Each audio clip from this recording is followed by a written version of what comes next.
Good afternoon, everyone, and welcome to our first scorecard update of this trading year. So, as you may or may not have seen, we have updated the board down here in Partners Entrance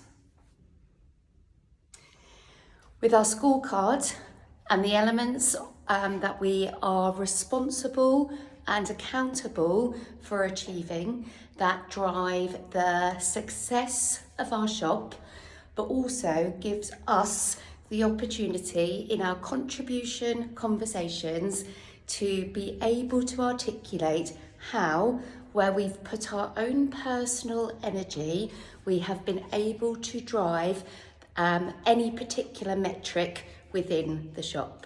So we're going to start with our sales metric. So overall, our sales for trading period 1 were just under £3 million. Now, it was a good month, but we were just shy of forecast by about £100,000, so we were nearly there.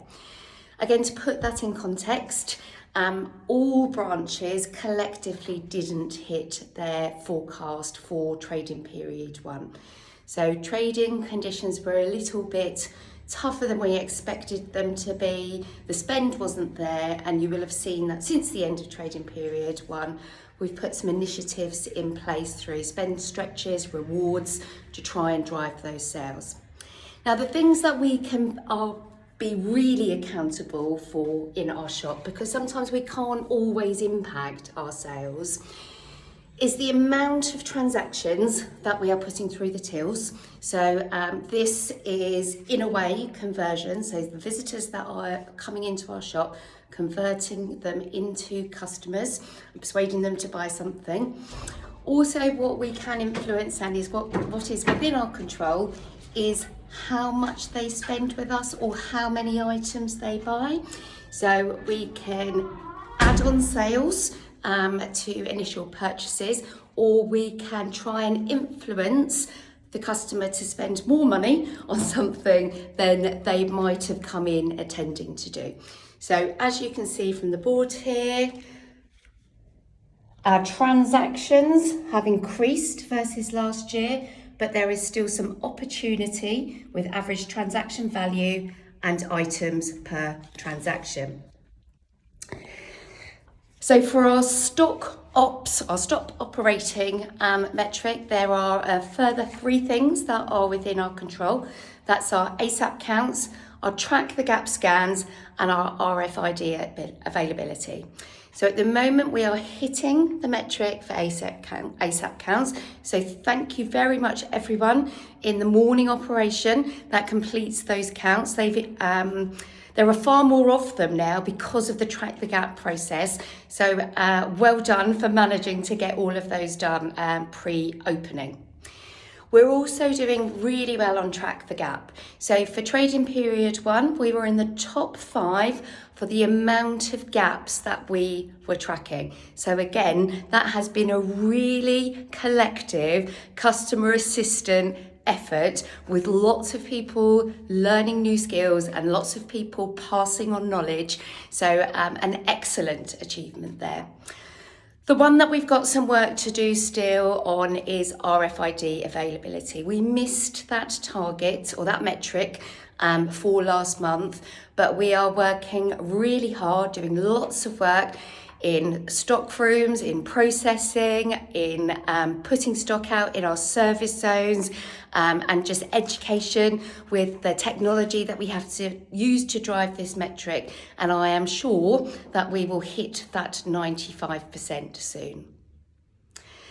Now, the third lot of metrics we have within the control of the branch, but not necessarily in the control of all partners, but we achieved all of those metrics because we managed our pay well. We only spent the hours that we were budgeted or forecast to spend, and we managed our holiday well. Our sickness was low, which meant we had people here when we needed them to be here. Now, the third metric in this area is sequence alignment. So this is the work that we went through last year to better align partner hours to the activity that is happening in the branch. And thank you very much, both for the leaders that took partners through that, and to partners for being open to changing their hours, because we now have over 82% alignment to where we need our hours. That is one of the highest alignment scores in the shop, and should ultimately make our lives easier and the customer experience better. Now, our next set of metrics are under operational costs. So you can see there that we've reduced our shrinkage versus last year. We've managed our shop operating costs, so not spent money when we shouldn't have. And then this one we didn't quite achieve. This is our partner non-pay costs. Now, what's impacted this is, as it did this time last year, Carl has spent lots of money on buying tickets for future events in the year, which has meant a large sum of money has dropped into that pot this month. But what will happen over the course of the coming months is you guys will pay for those tickets and some of that money will come back in, and we should see this change from pink to blue.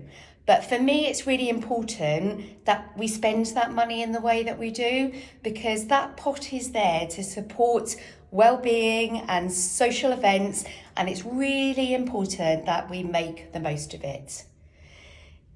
Now, I'm not going to focus too much on customer, because you've had your morning sessions, you've had the video blog from the specialists, but this is one of these metrics is the one that we can all absolutely influence the most, and that is the key service levers. So you will know from the update that we've really got to concentrate on friendly and polite and quick till service. So it's been great to see all of the progression that we've made in upskilling people to be able to be where the customer needs us to be. But those are the two areas that we need to focus on the most. And then the last metrics that we are responsible for are under our partner engagement heading. So that's our workday life cycle. So that's making sure that shop support, and as leaders we provide the support through the administration of holiday booking, return to works, etc., and that you all get that really great service. The second one is active goals. At the moment, 99% of partners have an active goal. This is really important, not just for the shop, but for you as individuals, because you will need to demonstrate how you have contributed towards one, all, or any of these measures. And you will do that by setting yourself a goal that you will then be able to evidence that you have achieved. And then the last and final one here is democratic vitality. So Angela Baker-Croft will be back with us soon. She has finished her long leave. We've always done really well in this area. So it is my ambition that we continue with this through the course of the year. I've already shared an update on Democracy for All, and some of you will be aware that we are just about to launch some retail transformation partner engagement sessions next week. Actually, those will start. So just to finish off very briefly, it is also a basic expectation that we run our branch in a safe and compliant way. So the very bottom of this board just shows you all of the compliance measures that we are responsible for.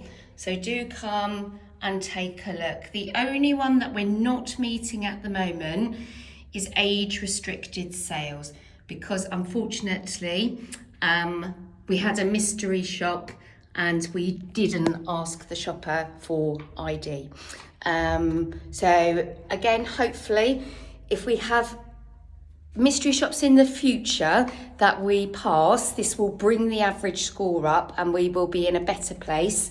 But if we fail again, this will remain pink and we will not be in a good place.